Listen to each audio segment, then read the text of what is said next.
Assalamu alaikum viewers and welcome back to my channel Study Law with Bushra.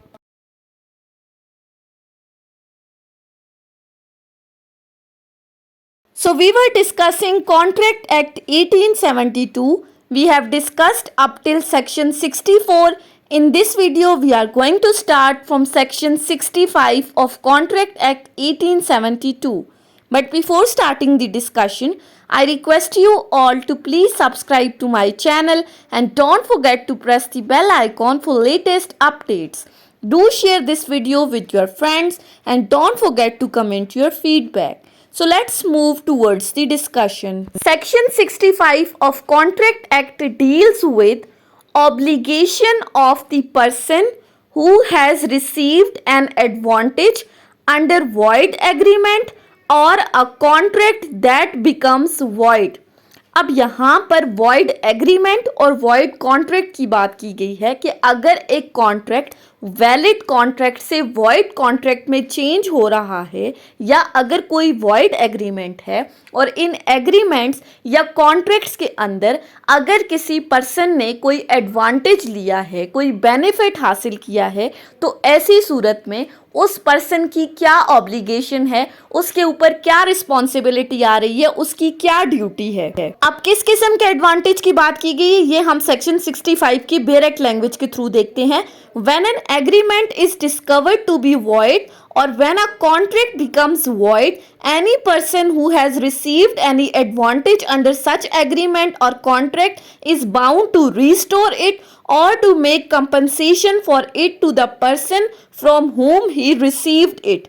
अब section 65 क्या कह रहा है कि अगर कोई एग्रीमेंट वॉइड हो गया है या अगर कोई कॉन्ट्रैक्ट वैलिड कॉन्ट्रैक्ट से वॉइड कॉन्ट्रैक्ट में चेंज हो गया है, यानी कि पहले वो कॉन्ट्रैक्ट वैलिड था, बाद में कोई सर्कमस्टांसेस ऐसे आए जिससे ये कॉन्ट्रैक्ट वैलिड से वॉइड हो गया, तो कोई भी ऐसा पर्सन जिसने इस कॉन्ट्रैक्ट या एग्रीमेंट से किसी भी तरह का कोई फायदा हासिल किया है, तो वो पर्सन बाउंड है कि वो इस बेनिफिट को रिस्टोर करेगा, यानी कि रिटर्न करेगा उस पर्सन को जिससे उसने ये बेनिफिट लिया है, या फिर उसको कंपनसेट करेगा। अब ये बेनिफिट या कंपनसेशन किस तरह से होगी, हम एक एग्जांपल से देख लेते हैं।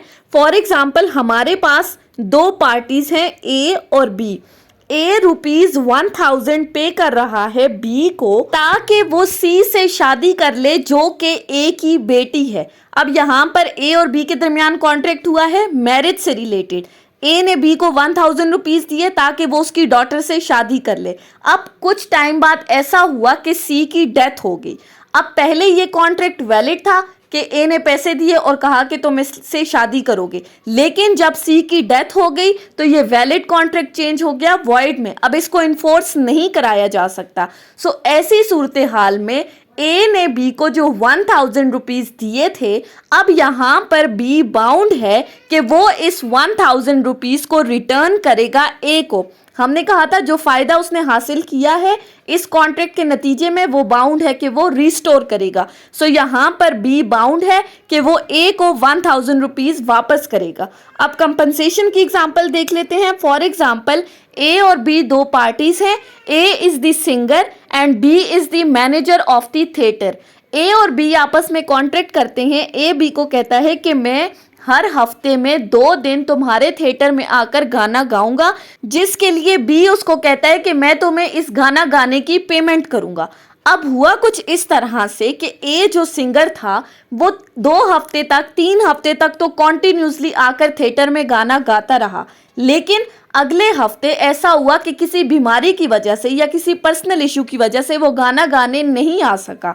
तो अब यहाँ पर जो मैनेजर है, जो बी है, उसकी ये जिम्मेदारी है कि वो ए को कंपनसेट करेगा, उसको पेमेंट करेगा उन तमाम हफ्तों के लिए जिस दौरान वो थिएटर में आकर गाना गाता रहा है, यानी कि उसको कंपनसेट करेगा। अब बेनिफिट और कंपनसेशन आई होप कि आपको क्लियर हो गया होगा। इसके बाद आ जाते हैं हम सेक्शन 66 के ऊपर। सेक्शन 66 बात करता है मोड ऑफ कम्युनिकेटिंग और revoking the rescission of a voidable contract. अब बेसिकली सेक्शन 66 के अंदर मोड ऑफ कम्युनिकेशन की बात की गई है। मोड ऑफ कम्युनिकेशन अगर आपको याद हो तो हमने सेक्शन 3 और 4 में भी डिस्कस किया था। ये सेक्शन क्या कहता है? The rescission of a voidable contract may be communicated or revoked in the same manner and subject to the same rule is applied to the communication or revocation of the proposal। अब section 66 में क्या कहा जा रहा है कि अगर किसी वॉइडेबल कॉन्ट्रैक्ट को रिसाइंड किया जा रहा है, उसको कैंसिल किया जा रहा है, तो उसको बिल्कुल उसी मैनर में कम्युनिकेट किया जाएगा जो मैनर या जो रूल्स कम्युनिकेशन और रेवोकेशन ऑफ द प्रपोजल पे अप्लाई हो रहे हैं। यानी कि उस वक्त हमने क्या डिस्कस किया था कि अगर कोई पर्सन प्रपोजल एक्सेप्ट नहीं कर रहा, वो उसको रिवोक करना चाह रहा है, तो मेन थिंग क्या है कि रेवोकेशन करने वाला दूसरे पर्सन के नॉलेज में ये बात ले आए, यानी कि दूसरे पर्सन को इस रेवोकेशन के बारे में पता चल जाए। So knowledge is the important thing in this mode of communication, चाहे वो प्रपोजल या ऑफर से रिलेटेड है या रिसेशन ऑफ द कॉन्ट्रैक्ट से रिलेटेड है। So mode of communication same as date of revocation of the proposal और ऑफर। उसके बाद आ जाते हैं सेक्शन 67 के ऊपर। सेक्शन 67 क्या कहता है? Effect of neglect of promisee to afford the promisor reasonable facilities for the performance. अब सेक्शन 67 बात करता है निग्लेक्ट और refusal on the part of the promisee. अगर प्रोमिसी निग्लेक्ट या रिफ्यूज कर रहा है परफॉर्मेंस ऑफ द प्रोमिस को, तो उसका इफेक्ट क्या होगा? So section states that if any promisee neglects or refuses to afford the promisor reasonable facilities for the performance of his promise, the promisor is excused by such neglect or refusal as to any non-performance caused thereby। Section 67 कहता है कि अगर तो contract करने के बाद promisee neglect करता है या रिफ्यूज करता है रीजनेबल फैसिलिटीज प्रोवाइड करने से टू द प्रोमिसोर, जिसने कॉन्ट्रैक्ट को पूरा करना है, अगर नॉन परफॉर्मेंस प्रॉमिसी के पार्ट पर आ रही है, तो ऐसी सूरत में आप प्रॉमिसोर को non performance of the contract के लिए लायबल नहीं कर सकते। एग्जाम्पल से देखते हैं। फॉर एग्जाम्पल, दो पार्टीज हैं ए और बी।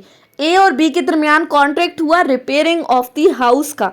एक कॉन्ट्रैक्ट करता है बी के साथ कि वो बी का हाउस रिपेयर करेगा। अब जब कॉन्ट्रैक्ट पूरा करने की बारी आई और ए बी के घर आया रिपेयरिंग के लिए, तो बी ने उसे मना कर दिया वो तमाम जगह बताने से जो कि रिपेयरिंग के लिए ज़रूरी थी। यानी कि वो निगलेक्ट कर रहा है, वो रिफ्यूज़ कर रहा है उसे रीज़नेबल फैसिलिटीज़ प्रोवाइड करने में।